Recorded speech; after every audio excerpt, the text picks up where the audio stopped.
somewhat of a Paola Miami County legend.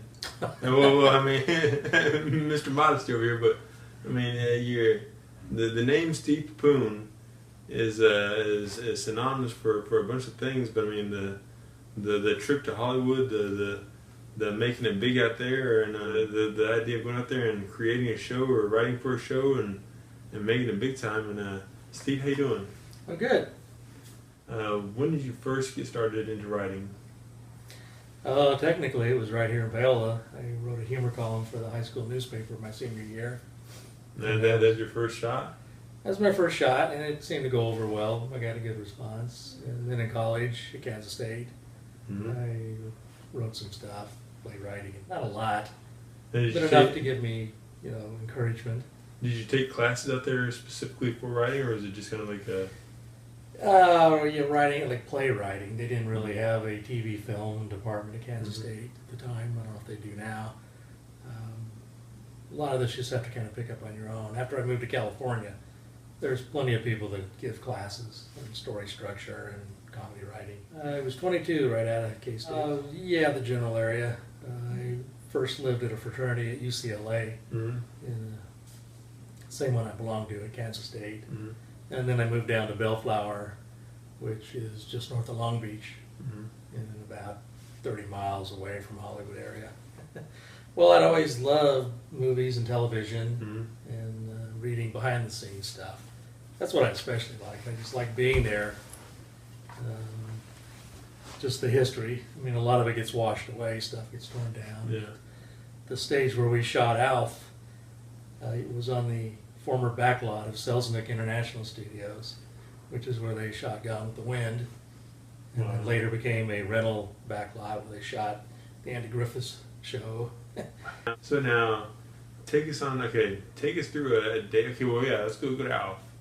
All right, Alf, you're a day on the set of Alf.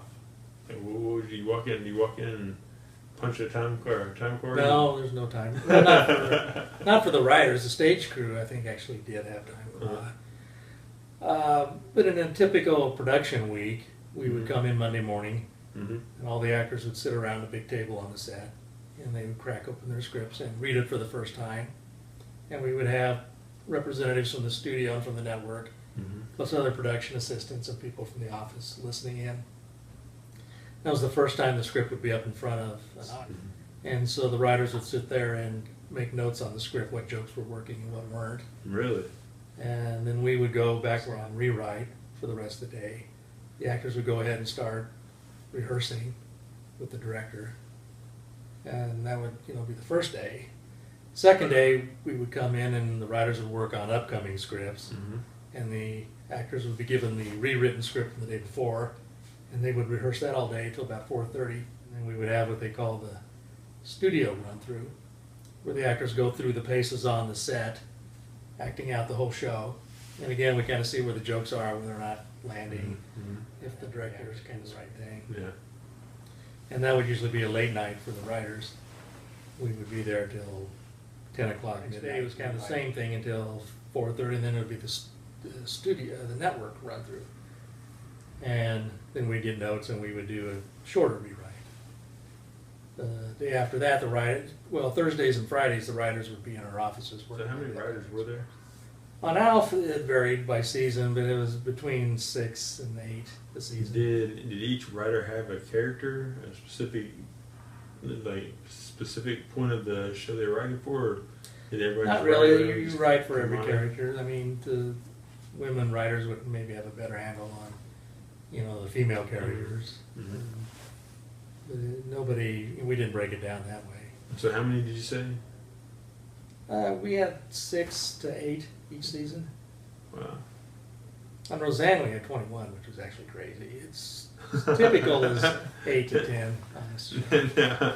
Did people get their feelings hurt when their part didn't get put in, or?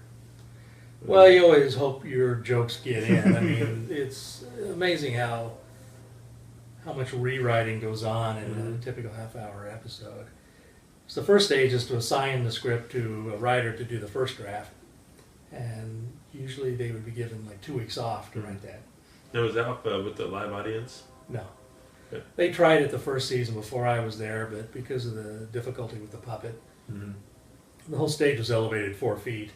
And so they'd have to pull up parts of the floor so the puppeteers could stand in there and hold just the took puppet too up. Now, I've always heard that the Alf, I mean, just as a general, I mean, general consensus was a bit of a drama queen. He was a bit of a No, he was just a bunch of foam and fur, but the guy who played Alf, well, that's a different story. I was just talking about Alf, but Yeah, that was Paul Fusco, who was one of the producers. uh, He created the character, did the voice. He operated the puppet, the mouth and the right hand, mm-hmm. holding it up over his head. And then there's a woman who stood behind him, Lisa Buckley. So anytime you sing Alf futzing around with something, it's 2 people having to coordinate. And they had monitors below the stage from each camera, so they could see and make sure, you know, what was going on, what was showing. Because, like I said, their arms would come up through on the puppet, like here. So they had to make sure the extension wasn't showing down here. So I was always like sitting at a table behind the couch, you know, doing this. The first year they had a midget in a suit, but it never quite matched up to the puppet, so they got rid of that. So now, how did the other actors? I mean, how did they all work together with it? Were they all really simple, or was it difficult, or? There was some tension on the set. How Max, so? Well, Max Wright, who played the dad, never really liked playing second fiddle to a puppet, Mm-hmm. and he didn't really get along with the woman who played his wife. And the last day of shooting, he punched a hole in the wall in his dressing room and stormed out, and that was the last we saw A of him. little bit of anger management. Well, I mean, he'd done some good work. He'd been in All That Jazz, and a bunch of great stuff. So okay, do you ever any of the old characters, the old staff, old writers? Do you ever keep in contact with them, or? Oh yeah, 2 of them were at my wedding here Really? 7 years ago. Yeah. Some of them became some of my best friends. 2 of them, David Silverman and Steven Sostarczyk. Mm-hmm. We worked together on a lot of shows. Mm-hmm. But when I became a showrunner, I would bring them in with me to work because they're like my 2 key guys. Really? And where did they live at? They're both still out in Still California. out there? Are they still, I mean, doing the grind every day for shows, or? Well, Steve is. He's working more in like Saturday morning animation, and David, he kind of decided to go back to his original major, which is psychology, and he now has practice. Really? Yeah, dealing with writers mostly, and and the stresses and all the trauma that goes more with of that. more of a first person perspective. Well, he understands, you know, being stuck creatively and what you can do to try to work through that and all that. Now, so okay, let's go through the list of the things you worked on. I mean, obviously we just talked about Alf. Now you mentioned Roseanne. What are some of the other things? I mean, I know that Thornberrys. I was there. Did you write an episode of Simpsons, or write for an episode of Simpsons? Yeah, after Alf, I was out Alf for 3 seasons, the last 3 seasons. And then I was asked to write an episode of It's Gary Shandling's show. Gary, who just died recently. Sad. But then after that, I was hired to write 1 episode freelance of The Simpsons. Mm-hmm. And I was fortunate that they chose that year to use my episode as their Emmy submission. Yeah, that's right. Yeah. And it won, so I got a statue. They gave statues out to all the listed producers on the episode, the writer, and the director. Mm-hmm. Do you have it here by chance, or? No, it's at home. I have a photo of the whole group, though. So you went to the Emmys. Not the Did you- prime time televised Emmys. There are way too many Emmys, different categories. Best lighting in a half-hour film show, best lighting in a half-hour video show. I mean, it goes on and on. Costumes. Best assistant PA. Oh, it's endless. But the week before the televised Emmys, they have what they call the Creative Arts Emmys. Mm-hmm. And it's in the same place. They Yeah, have a yeah. nice dinner for us. People dress up in black tie. And then it's 3 hours, just like an auctioneer going through these Mhm. Emmys and handing them out. That's But it's the right. same award, that, you know, exact same thing. We're gonna pause real quick and.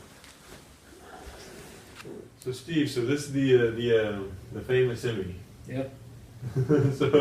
so what was it like? I mean, I know you said yesterday that they didn't exactly do it with the big Emmys. They had a separate side. Yeah, Talk about that. unfortunately, I wasn't on television when we were awarded this. This is from The Simpsons. Mm-hmm. From I think the 1991. yeah. 1991. Because there's so many different Emmy categories.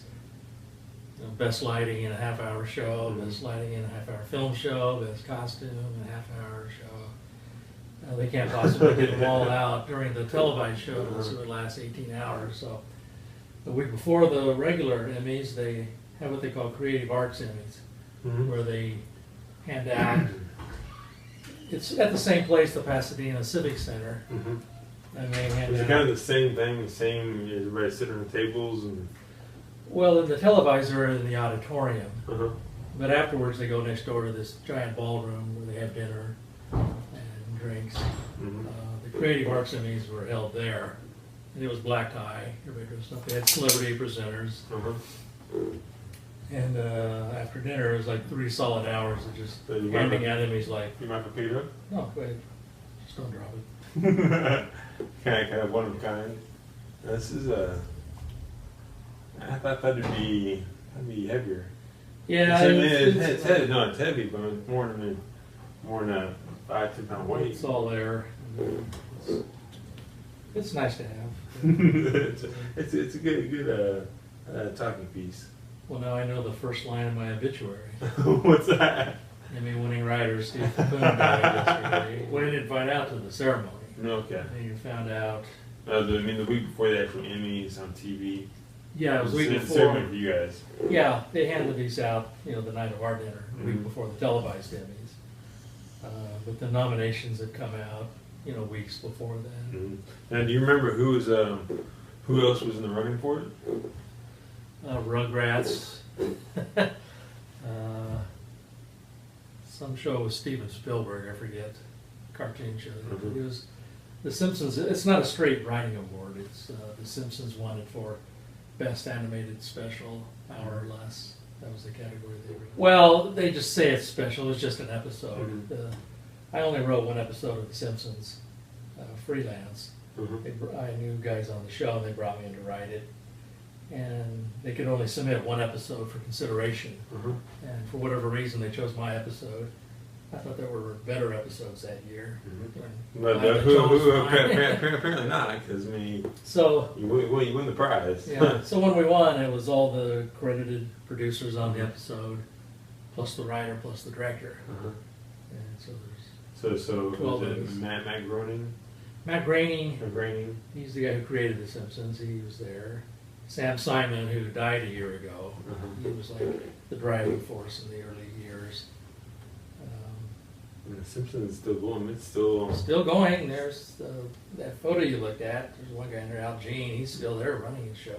So, Wow. like 25 years. That's some job security right there.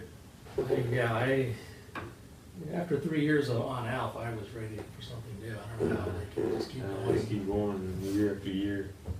Okay, so let's get back to now. You're writing books. You're writing novels. You're writing. Yes. Okay. So, is there anything that we can expect to see in the near future? Not the near future. No, I mean, it's going to take me, I don't know, a couple months to finish my current one, and then I got to find a book agent. My TV film agent in LA doesn't handle books, so it's kind of going back to square one. Yeah. That's a heck of a process. Yeah, but that would be like my next career goal, is to have a book published, with an eye towards it eventually becoming a feature film. Well, Steve, thank you so much. This has been great. Oh, also, can we meet your wife? Let me go ask. Okay.